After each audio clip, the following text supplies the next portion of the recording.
Okay, I'm down here with, what's your name? Brian Kateris. Brian Kateris with the Salt Lake City Dream Team. Can I get a good shot of your shirt?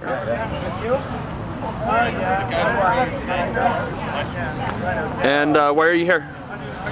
We're here today to highlight the dangers and the threats that ALEC brings with them. They're staying right across the street over here. And today specifically, we're highlighting the dangers that they pose against the migrant community.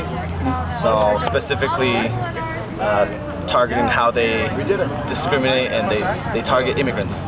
So these bills that they pass, specifically immigration ones, SB 1070, meeting with Russell Pierce in Arizona, really all it is when it comes down to it is attrition by enforcement. They're trying to take immigrants, throw them in prisons, and then make money off them. That's really all it is. And what's unfortunate is the states have learned from Arizona and try to fiddle with this idea of showing me your papers kind of document law. And unfortunately, Utah adopted its own version. So HB 497 here, it was passed. Luckily, it was immediately frozen. But yeah, it basically requires migrants to carry on their documentation and make it a crime if they don't carry it around. So definitely targeting the immigrant community and profiting off the immigrant community. So. Okay.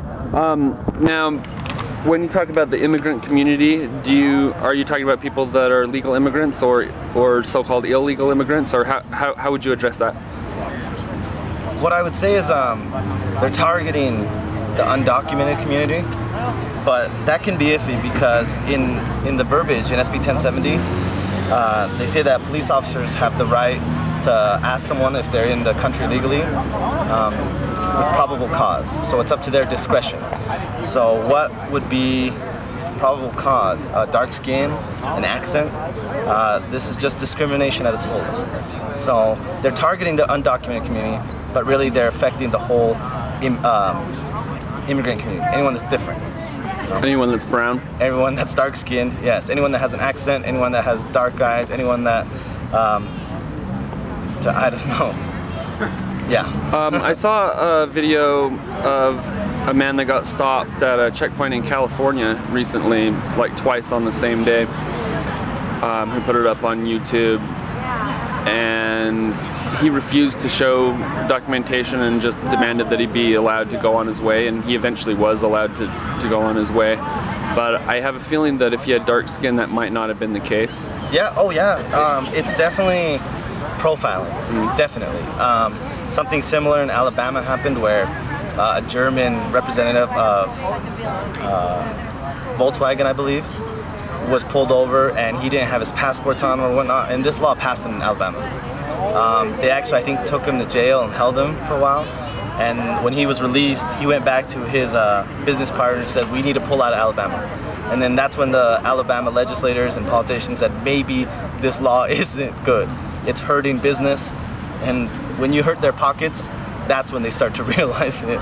Okay, so you're saying that some of these anti-immigration laws are actually bad for business? Yeah, oh, terrible for business. In Georgia, or excuse me, in Alabama, there was an exodus of the Latino community because they were afraid of all these laws coming out. You're going to be separated from your families. Children now in Alabama had to show that their parents had documentation. So just to register your students in elementary school, you had to show documentation. They also cut off water if you couldn't show that you were documented in this country legally. So water is cut off to undocumented immigrants. And so they just fled. There was this mass exodus. The farm workers, those working in the fields, they left and the crops went to waste. So it's definitely hurting business.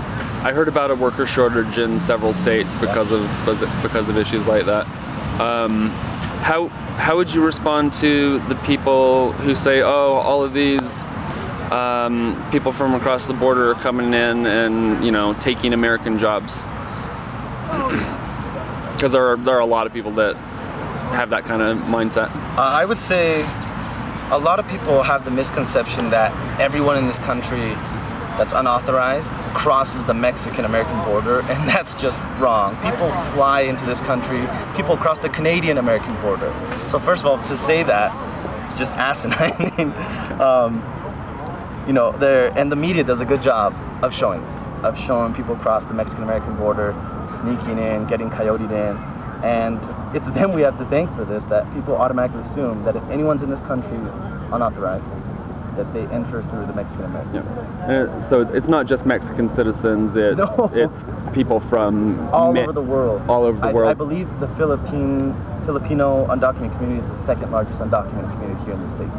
Okay. Now, it is against the law to enter and then stay past your visa. Past your visa, right? Yes. Or to not have a visa in the first place.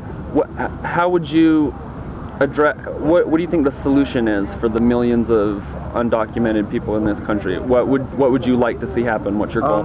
Well, it's really a case by case. When you take someone that crossed the border, Mexican-American border, crossed and then came here and started living, as opposed to a child who was brought by their parents, grew up 25 years in this country, and all of a sudden they're facing deportation. You can't really weigh the two because they're both different circumstances. You asked, what do I think is a good solution? There ought to be for these dreamers, these youth that were brought here as children, there's got to be a system in place where, you know, at no fault of their own, they can demonstrate that they're good people, that they're not a threat to this community, and if anything, they'll contribute to this community. These are college students, these are aspiring lawyers, nurses, doctors, you name it. I mean, volunteers, philanthropists. They just want to contribute to the country that they love. They've saluted to one flag only, the American flag. They know the national anthem, flag only, the United States anthem. So, how do you feel about the presidential race? It's really, wow. You know, Obama is really the only hope for the immigrant community, and I say that because Romney came out and said he'll veto the DREAM Act, and I'm very passionate about the DREAM Act. Obama made all these promises that ended up being empty. If anything, he went down as the president in his first term, or his term, to deport more immigrants than any other president. And so you don't really have good options. How do I feel about it? I'm scared. I don't know what's going to happen.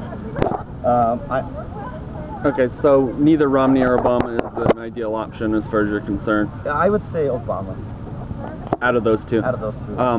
What about when you add in the third and fourth party candidates into the mix, like Gary Johnson and Rocky Anderson? I'm not very educated on the other parties. This is something I should do more research on, but I don't have enough research to answer that question. Okay. Is there anything you'd like to add?